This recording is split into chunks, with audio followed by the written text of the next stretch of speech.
Senhores, na última terça-feira, dia 20 de agosto de 2025, o Itaú perdeu 14 bilhões de reais, o BTG 11 bilhões, o Banco do Brasil 7 bilhões, o Bradesco 5 bilhões e o Santander 3 bilhões.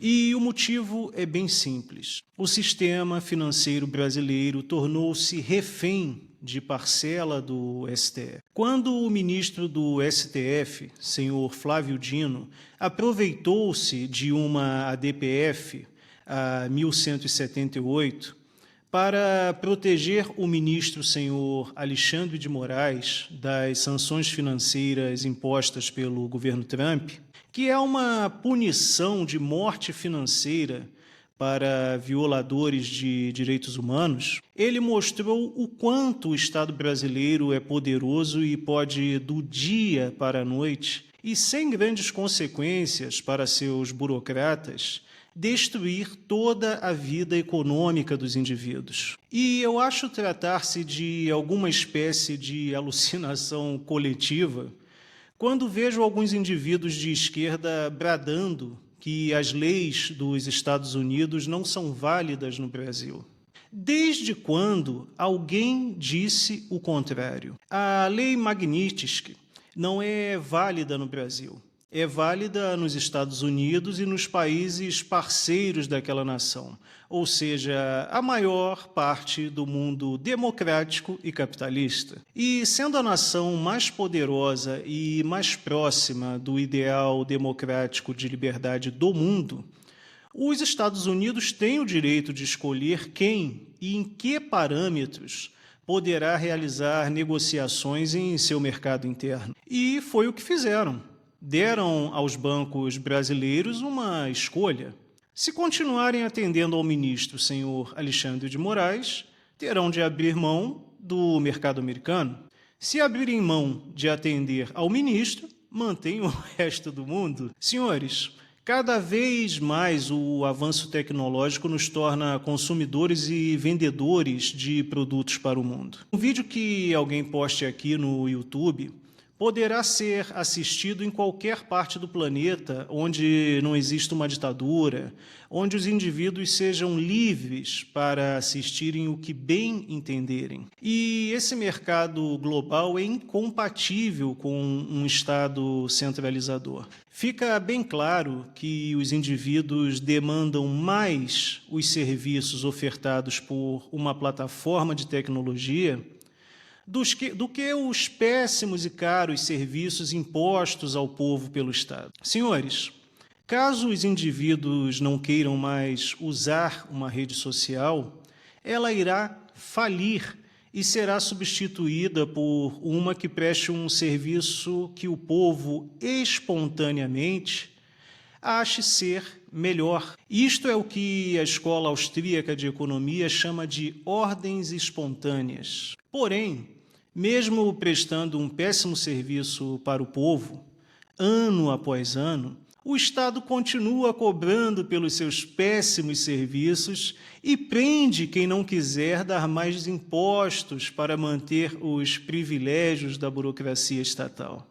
Isto é o que a Escola Austríaca de Economia chama de ordens dirigidas. Senhores, o cerne da questão é o seguinte: caso tenham liberdade para escolher, os bancos irão optar por preservarem-se no mercado financeiro dos Estados Unidos ou irão abrir mão de seus lucros em favor do ministro senhor Alexandre de Moraes. Os senhores que estão me assistindo, caso pudessem escolher, continuariam dando seu dinheiro para o Estado, a título de impostos, ou usariam o seu dinheiro para outra coisa? Os serviços que o Estado tem prestado aos senhores são de boa qualidade e atendem bem às suas necessidades? Senhores, os ministros senhores Flávio Dino e Alexandre de Moraes decidiram punir os bancos que escolham não atendê-los. E é a mesma coisa que a burocracia estatal faz com os senhores.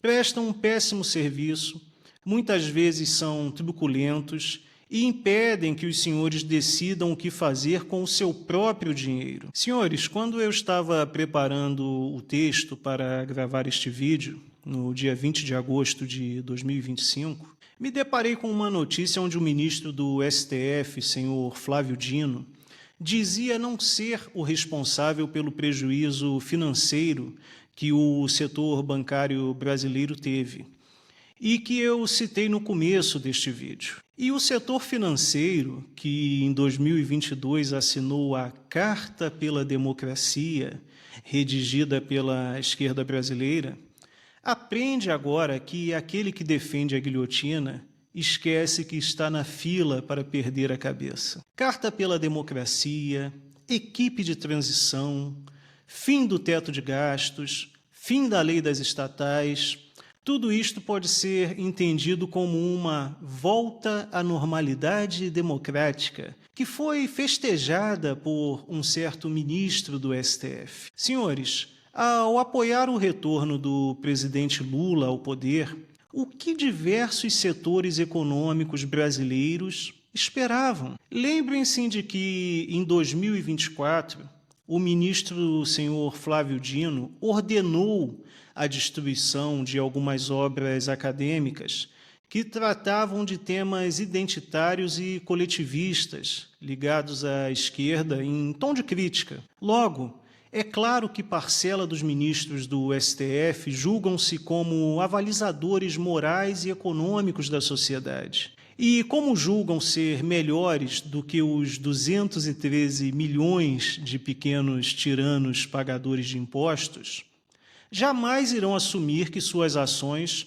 possam estar erradas e que possam ser as responsáveis pela desgraça econômica das instituições bancárias. E aqui eu não vendo ilusões ou empolgação para os senhores. Minhas palavras, minhas humildes análises, ancoram-se sempre na realidade objetiva.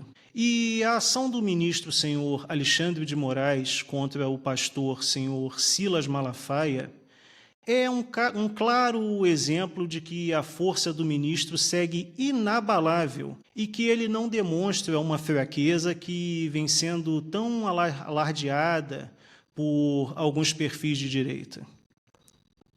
Senhores, vamos analisar as possibilidades viáveis de retirar-se o ministro senhor Alexandre de Moraes de sua função de ministro do STF.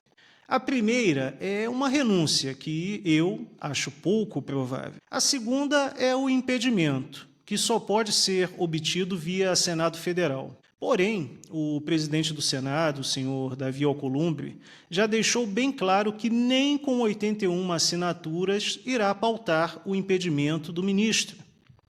E eu pergunto aos senhores, quais ferramentas nós temos para que consigamos retirar o ministro senhor Alexandre de Moraes do STF? E este questionamento nos leva à seguinte questão, uma questão que eu sempre repito aqui neste canal. Qual a origem da força do Estado, de qualquer burocrata, do domínio que uns poucos servidores públicos exercem sobre milhões de brasileiros? Caso os senhores venham a culpar única e exclusivamente a esquerda, eu direi que os senhores estão errados.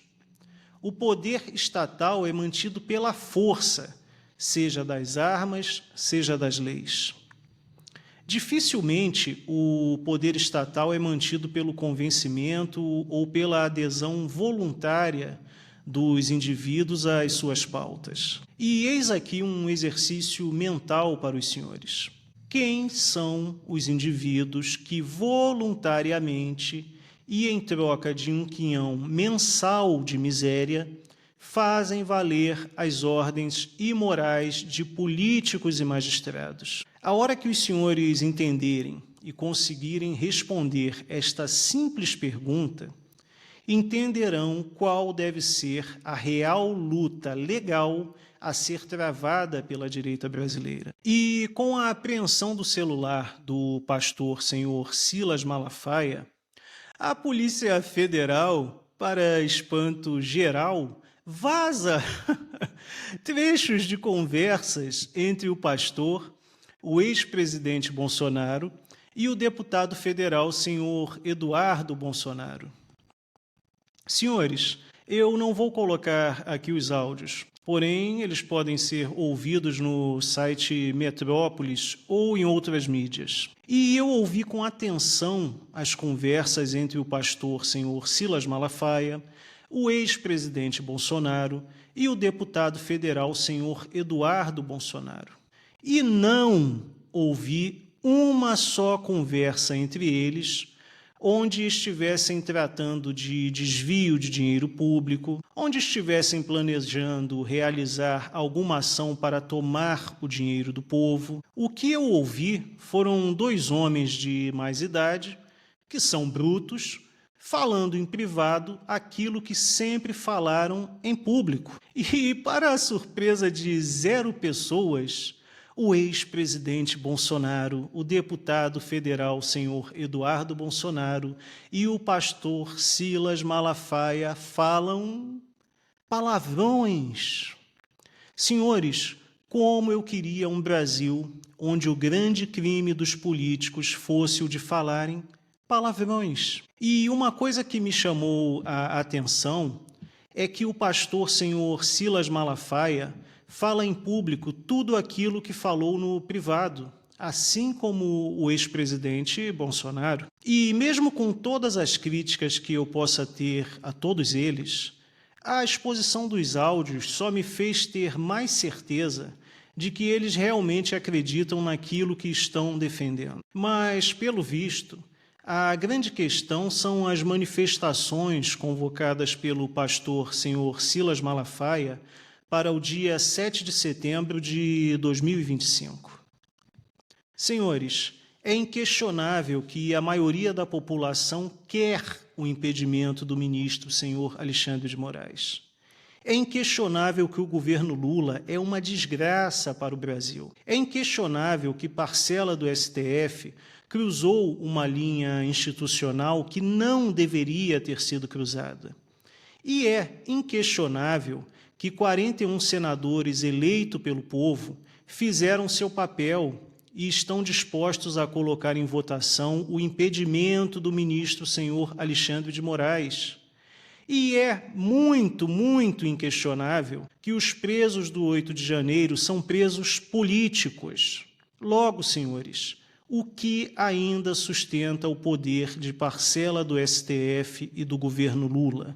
Caso os senhores consigam responder aquela primeira pergunta que eu deixei em aberto, os senhores terão facilidade em responder essa segunda pergunta.